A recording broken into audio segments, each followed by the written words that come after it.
Hi everyone, exam medicine channel में आप सभी का स्वागत है।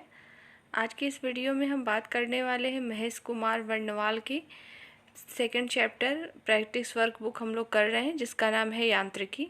आज हम यहाँ पे यांत्रिकी के सभी ही महत्वपूर्ण प्रश्नों को देखेंगे और यहाँ से आप अपनी प्रैक्टिस को बेहतर कर सकते हैं। यदि आप एसएससी का एग्ज़ाम या वनडे कोई भी एग्ज़ाम दे रहे हैं तो आप सभी लोगों के लिए ये वीडियो यूज़फुल हो सकती है। पहले हम साइंस के सेक्शन से फिजिक्स को कवर कर रहे हैं, इसका ये सेकेंड चैप्टर होगा। आइए स्टार्ट करते हैं। देखिए, पहला प्रश्न हमारा दिया हुआ है कि चलती हुई गाड़ी में बैठे व्यक्ति की ऊर्जा होगी। चलती हुई यदि गाड़ी है कोई और उसमें कोई व्यक्ति बैठा हुआ है तो उसके अंदर कौन सी ऊर्जा होगी? तो गतिज ऊर्जा होगी, स्थितिज ऊर्जा होगी, या ए एंड बी दोनों होगी, या उपयुक्त में से कोई नहीं। तो इसका राइट आंसर हो जाएगा सी, इसमें गतिज ऊर्जा और स्थितिज ऊर्जा दोनों होगी। अगला प्रश्न देखते हैं। न्यूटन का प्रथम गति नियम संकल्पना देता है, तो जड़त्व का देगा या कार्य का, ऊर्जा का, या संवेग का? तो न्यूटन का जो प्रथम गति का नियम है वो जड़त्व का नियम है। ऑप्शन नंबर ए राइट होगा। अगले प्रश्न की ओर चलते हैं। कार्बोरेटर का उपयोग किया जाता है, तो पेट्रोल के साथ हवा को मिश्रित करना, पेट्रोल के साथ हवा को मिश्रित करने के लिए प्रयोग करते हैं। अगले प्रश्न को देखते हैं। साधारण यंत्र किस व्यक्ति की सहायता करता है? जो साधारण यंत्र है वो किसी व्यक्ति की सहायता करता है। किस लिए सहायता करता है? कम बल का प्रयोग करके उतनी ही मात्रा में कार्य करने में। अगर हम किसी साधारण यंत्र का यूज़ करेगा कोई व्यक्ति, तो जो यंत्र है वो कम बल का प्रयोग करने देगा और उतनी ही मात्रा में कार्य होगा, लेकिन उसमें बल का कम प्रयोग करेंगे। आगे देखते हैं। घड़ी के स्प्रिंग में भंडारित ऊर्जा क्या होती है? जो घड़ी के स्प्रिंग में भंडारित ऊर्जा है वो कौन सी होगी? गतिज ऊर्जा होगी, स्थितिज, ऊष्मीय या रासायनिक ऊर्जा होगी? आपको बताना है, तो उसका ऑप्शन नंबर बी सही होगा। आगे देखते हैं। निम्न में से कौन सा बल क्षयकारी बल है? स्थिर विद्युत बल, घर्षण बल, गुरुत्वाकर्षण बल, या चुंबकीय बल? तो इसके अकॉर्डिंग ऑप्शन नंबर बी सही होगा, घर्षण बल। जो घर्षण बल है यह एक क्षयकारी बल होता है। अगले प्रश्न की ओर चलते हैं। जब भी आप प्रश्न को पढ़िए तुरंत आंसर देने की कोशिश करिए। यदि आप पहली बार प्रैक्टिस कर रहे हैं तो 1 से 2 बार वीडियो को देखिए, आपको ऑटोमेटिक सारी चीज़ें याद हो जाएंगी। आगे देखते हैं। निम्नलिखित में से जड़त्व का नियम सर्वप्रथम किसने दिया था? तो सर्वप्रथम जो है जड़त्व का नियम गैलीलियो ने दिया था। Option number C right answer होगा। आगे देखते हैं। कोई वस्तु अधिकतम भारशील हो जाती है, कब होगी? निर्वात में होगी, जल में, वायु में, या हाइड्रोजन में? कोई जो वस्तु है अधिकतम भारशील किस में होगी? तो निर्वात में होगी। ऑप्शन नंबर ए राइट होगा। अगले प्रश्न की ओर चलते हैं। बल गुणनफल होता है, तो बल गुणनफल मतलब पूछा गया है बल फोर्स F है इक्वल टू, आपने फार्मूला पढ़ा होगा, m into a. m into a मतलब द्रव्यमान और त्वरण। तो इसके according option number B right answer होगा। अगले प्रश्न की ओर चलते हैं। कार्य तथा शक्ति में संबंध बताना है। कार्य बराबर क्या होता है? तो कार्य और शक्ति में जो है क्या संबंध है? तो कार्य बराबर शक्ति गुणे समय होता है। Option number B right answer होगा। अगले प्रश्न की ओर चलते हैं। किसी वस्तु द्वारा किया गया कार्य हो सकता है, तो किसी वस्तु द्वारा जो कार्य होगा वो धनात्मक भी होगा, ऋणात्मक और शून्य तीनों हो सकता है। तो प्रयुक्त सभी। Option number D right answer होगा। नेक्स्ट है लोटनिक, स्थैतिक तथा सर्पी घर्षण के कारण बलों को घटते क्रम में लिखना है आपको कि किस तरीके का घटता कम होगा। तो पहले स्थैतिक होगा, फिर सर्पी होगा, फिर लोटनिक होगा। ऑप्शन नंबर सी इसका राइट आंसर हो जाएगा। आगे देखते हैं। किसी गतिशील पिंड का वेग 2 गुना कर दिया जाए तब गतिज ऊर्जा में परिवर्तन जो है कितना होगा? अगर कोई गतिशील पिंड है उसके वेग को 2 गुना कर दिया जाए तब जो है गतिज ऊर्जा में परिवर्तन कितने का होगा? तो 4 गुना हो जाएगा गतिज ऊर्जा में परिवर्तन। नेक्स्ट है पनडुब्बियां पानी में चलती हैं, इनके इंजनों में निम्नलिखित में से किस ईंधन का प्रयोग करते हैं? तो पनडुब्बियों में डीजल का प्रयोग करते हैं। Option number B right answer होगा। अगले प्रश्न को देखते हैं। 1 जूल में होते हैं, बताया पूछा गया है 1 जूल बराबर कितना अर्घ होगा? तो 10⁻7 अर्घ होगा। ध्यान रखेंगे 10⁻7 अर्घ। ऑप्शन नंबर बी सही होगा। शक्ति के विभिन्न मात्रकों में कौन सा सुमेलित नहीं है, आपको बताना है। एक अश्व शक्ति बराबर 746 वाट होता है, ये सही है। 1 वाट बराबर 0.239 कैलोरी पर सेकंड, ये भी सही है। 1 किलोवाट घंटा बराबर होता है 1.340 अश्व शक्ति, तो ये सही है। तो तीनों सही हैं, तो पूछा है कौन सा सही नहीं है, तो ऑप्शन नंबर डी जो दिया है ये गलत है। तो इसके अकॉर्डिंग ऑप्शन डी सही होगा। अगला देखेंगे, किसी वस्तु के पृथ्वी की ओर गिरने पर उसकी स्थितिज ऊर्जा क्या होगी, बढ़ेगी, घटेगी या स्थिर रहेगी, या कभी बढ़ेगी कभी घटेगी। तो यदि कोई वस्तु है वो पृथ्वी की ओर गिरेगा तो उसकी स्थितिज ऊर्जा जो है घटेगी। Option number B right answer होगा। प्रकाशीय वोल्टीय सेल के प्रयोग से सौर ऊर्जा का रूपांतरण करने से निम्न में से किसका उत्पादन होता है, तो विद्युत ऊर्जा का उत्पादन होता है। आगे बढ़ते हैं, सड़क पर चलने की अपेक्षा बर्फ पर चलना कठिन है। यदि आप सड़क पर चलिए और बर्फ पर चलेंगे तो उसमें चलना कठिन क्यों होता है, ये इसका कारण आपको बताना। क्योंकि जो बर्फ होता है तो बर्फ में सड़क की अपेक्षा घर्षण कम काम करता है या कम होता है, इसलिए option number D right answer हो जाएगा। बाकी आप ऑप्शनों को पढ़ सकते हैं, चूँकि हम यहाँ प्रैक्टिस कर रहे हैं तो आपका समय ज़्यादा से ज़्यादा कीमती है, तो उसको कम टाइम में पूरा हम देने की कोशिश कर रहे हैं कि ताकि आप लोग जल्दी से जल्दी पूरे रिवीजन को कर लीजिए। अगले प्रश्न की ओर चलते हैं। रॉकेट की गति पर निम्नलिखित में से कौन सा संरक्षण सिद्धांत लागू होता है। जो रॉकेट की गति होती है उसमें कौन सा संरक्षण सिद्धांत लागू होता है, तो संवेग संरक्षण का नियम लागू होता है। ऑप्शन नंबर सी राइट होगा। नेक्स्ट, प्रत्येक क्रिया के बराबर एक विपरीत प्रतिक्रिया होती है। यह जो है जो न्यूटन के नियम थे वो किस नियम के अंतर्गत आते हैं, आपको बताना है। तो ऑप्शन नंबर सी सही होगा कि न्यूटन का गति विषयक तृतीय नियम, क्रिया प्रतिक्रिया का नियम कहते हैं, थर्ड नियम को। तो ऑप्शन नंबर सी राइट होगा। आगे देखते हैं, गाड़ी खींचता हुआ घोड़ा किस बल के कारण आगे बढ़ता है। गाड़ी को जो घोड़ा खींचता है तो किस बल के कारण वो उसको खींच लेता है, तो पृथ्वी द्वारा घोड़े के पैरों पर आरोपित बल। Option number D right answer होगा। पेचकस, जो पेचकस होता है किसका उदाहरण है, तो बल आघूर्ण का उदाहरण है। आगे देखते हैं, उत्तोलक किस सिद्धांत पर कार्य करते हैं। जो उत्तोलक होते हैं यह बल आघूर्ण के सिद्धांत पर काम करते हैं। नेक्स्ट है, शून्य में स्वतंत्र रूप से गिरने वाली वस्तुओं की या का क्या बराबर होगा, मतलब क्या समान होता है। समान वेग होगा, समान गति होगी, समान त्वरण या समान बल। मतलब शून्य में अगर स्वतंत्र रूप से कोई वस्तु गिर रही है तो कई वस्तुएं एक साथ गिर रही हैं तो उन पे क्या समानता होगी, तो समान त्वरण होता है उसमें। आगे देखेंगे, घूर्णन या वृत्तीय गति करते हुए पिंड की त्रिज्या के अनुदिश केंद्र या घूर्णन अक्ष पर बना कोण क्या कहलाता है, तो उसे कहते हैं कोणीय विस्थापन। फिर से देख लीजिए इस प्रश्न को, इम्पोर्टेंट है।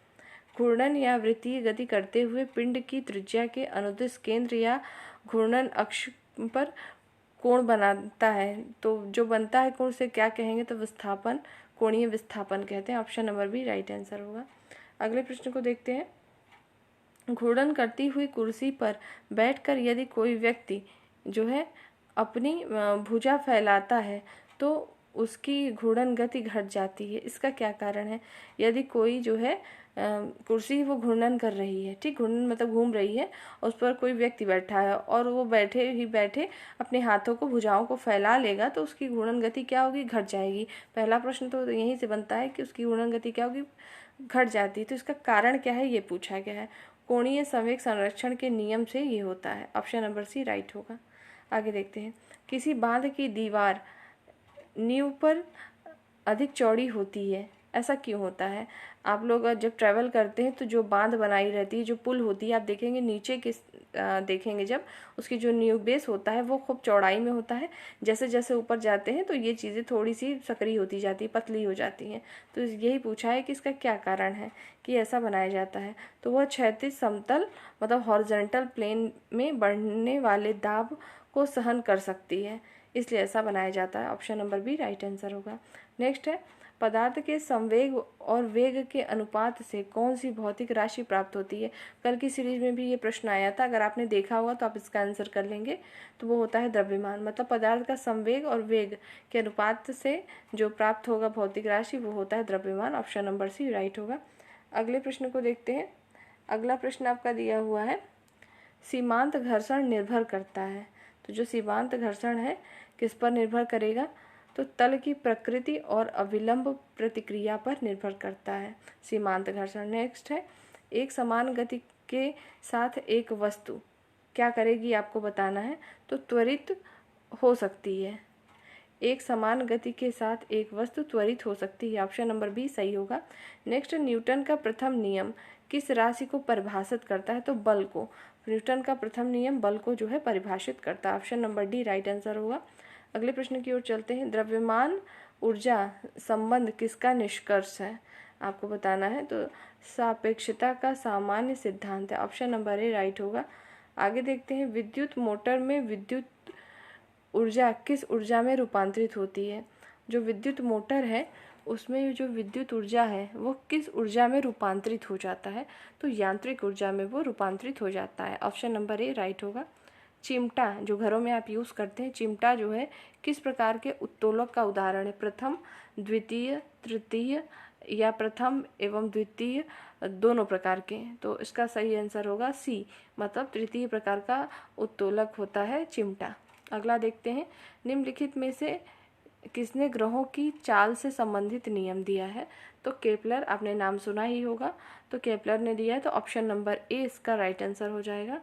आगे देखते हैं, निम्नलिखित में से किस बल के कारण वायुयान खड़े लूप में हवाई करतब जो है दिखाते हैं, किस बल के कारण ऐसा होता है, तो अभिकेंद्रीय बल होता है, ऑप्शन नंबर सी सही होगा। आगे देखते हैं, प्रक्षेप्य का पथ होता है, जो प्रक्षेप्य का पथ होता है वो कैसा होता है, तो परवलय होता है, परवलयकार होगा, ऑप्शन नंबर ए सही होगा। डायनमो एक युक्ति है जो परिवर्तित करती है, तो ये जो है यांत्रिक ऊर्जा को विद्युत ऊर्जा में परिवर्तित करती है। इससे आपके प्रश्न अक्सर बनते हैं कि विद्युत ऊर्जा को रासायनिक ऊर्जा में बदलता है, लाउड स्पीकर के लिए दे देता है, मोमबत्ती है जलती हुई, उन सब के लिए प्रश्न आते हैं यहाँ से। आगे देखते हैं, देखिए नेक्स्ट प्रश्न उसी से संबंधित है। पूछा है कि कौन सा सुमेलित नहीं है, तो आइए जो सुमेलित है पहले उसे देखते हैं। लाउड स्पीकर तो विद्युत ऊर्जा को ध्वनि ऊर्जा में बदलता है, सही आंसर है। परमाणु जो बम है वो रासायनिक ऊर्जा को नाभिकीय ऊर्जा में बदलेगा, ये भी सही है। डायनामो अभी आपने पढ़ा यांत्रिक ऊर्जा को विद्युत ऊर्जा में बदलता है, तो ये तीनों सही है। तो गलत क्या है, ये गलत है कि विद्युत सेल जो दिया है कि रासायनिक ऊर्जा को विद्युत ऊर्जा में बदलेगा, तो ये गलत आंसर है, option number D right answer होगा इसका। अगला देखते हैं, ऊर्जा संरक्षण का आशय क्या होता है। जो ऊर्जा संरक्षण की बात करी जाती है तो उसका आशय क्या है, तो ऊर्जा का न तो सृजन हो सकता है और न ही विनाश हो सकता है, option number D right answer होगा। आइए अगले प्रश्न की ओर चलते हैं। निम्नलिखित में से बताना है आपको कि कौन सा सुमेलित नहीं है। तो 1 कैलोरी बराबर पूछा है इसमें, तो 1 कैलोरी बराबर 4.184 जूल, सही है। अगला देखते हैं, 1 वाट घंटा बराबर कितना है, तो 3.6 × 10⁻³ जूल, ये भी सही है।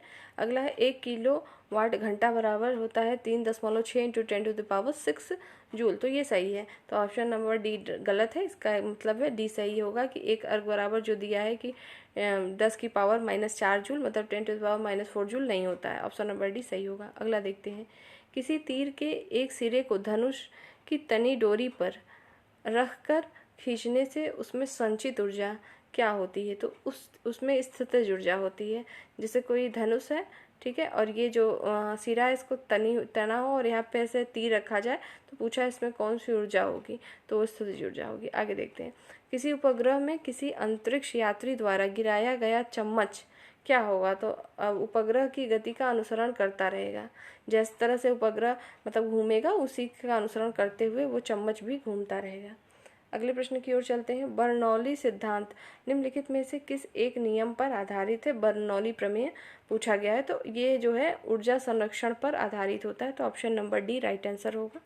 नेक्स्ट है, यदि किसी वस्तु का वेग 3 गुना हो जाए, अगर कोई वस्तु है उसका वेग 3 गुना बढ़ा दिया जाए, तो उसमें जो गतिज ऊर्जा होगी वो क्या होगी, तो 9 गुना हो जाएगी, ऑप्शन नंबर बी सही हो जाएगा।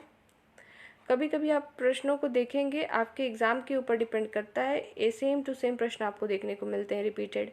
अगले प्रश्न की ओर चलते हैं, भू स्थिर उपग्रह पृथ्वी के संदर्भ में स्थिर दिखता है, इसके पास है क्या, तो पृथ्वी के समान कोणीय वेग है, इस वजह से ऐसा है। अगला देखते हैं, तराजू या कैंची किस प्रकार का उत्तोलक है? तो ये प्रथम श्रेणी का उत्तोलक होता है। लोलक की जो है कालावधि किस पर डिपेंड करती है? कि लोलक जो होता है उसकी कालावधि जो है लंबाई के ऊपर निर्भर करती है। ऑप्शन नंबर बी सही हो जाएगा। निम्नलिखित में से किसके तुल्य गति से गतिमान कणों पर न्यूटन का गति नियम लागू नहीं होता है? हमेशा ध्यान दीजिए क्या पूछा है, नहीं होता है या होता है? तो पूछा नहीं होता है, तो प्रकाश पर लागू नहीं होता। ऑप्शन नंबर ए सही होगा।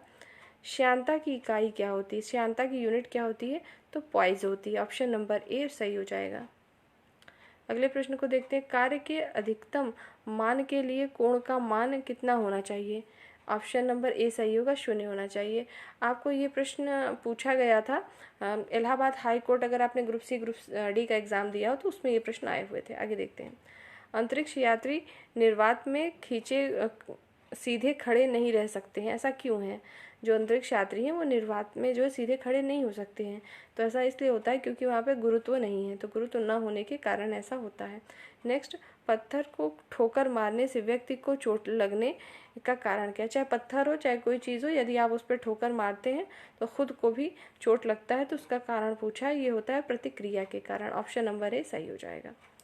ठीक है, अगले प्रश्न को देखिए, किसी कण द्वारा एक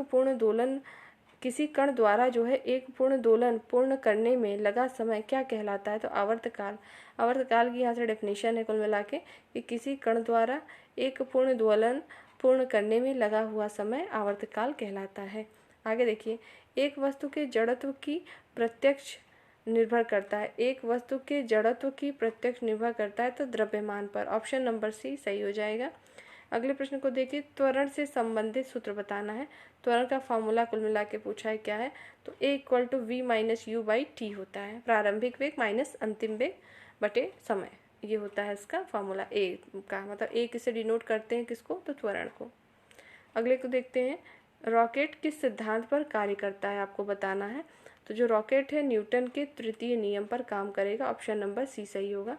वॉशिंग मशीन एवं दूध से मक्खन बनाने वाली जो मशीन होती है तो वो किस कार्य पर कार्य करती है? मतलब किस सिद्धांत पर काम करेगी? तो अपकेंद्रण पर काम करती है। एक अभिकेंद्रण होता है, अपकेंद्रण होता है।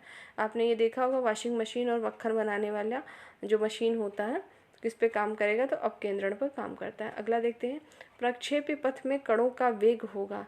जो प्रक्षेप्य पथ होगा उसमें कणों का वेग क्या होता है? तो एक क्षण के लिए त्वरण के लंबवत होता है। प्रक्षेप का मतलब आप समझ ही रहे होंगे, जब कोई सी चीज़ को प्रक्षेप किया जाए, फेंका जाए, तो जो उसका पथ होगा उसी के बारे में पूछा गया। उस कण जो फेंका जाएगा या कोई भी सामान वस्तु, तो उसका वेग कैसा होगा? तो एक क्षण के लिए त्वरण के लंबवत होगा। ऑप्शन सी सही होगा। अगले प्रश्न को देखते हैं, इस प्रश्न का जो है आखिरी सीरीज का मतलब यही प्रश्न है कि यदि पृथ्वी का गुरुत्वाकर्षण बल अचानक लुप्त हो जाता है तो निम्न में से कौन सा परिणाम सही होगा, या कौन सा परिणाम होगा यदि पृथ्वी पे अचानक से गुरुत्वाकर्षण बल रुक जाए या खत्म हो जाए? तो वस्तु का भार 0 हो जाएगा परंतु द्रव्यमान वही रहेगा। देखिए, द्रव्यमान किसी भी कंडीशन में चेंज होता नहीं है, इस बात को हमेशा याद रखेंगे। तो ऑप्शन नंबर बी सही हो जाएगा। तो इस चैप्टर से रिलेटेड पूरे आपको इतने प्रश्न ही हैं इस सीरीज़ में, वर्णमाला सीरीज़ में, और ये बुक अपने आप में बहुत ही बेस्ट है।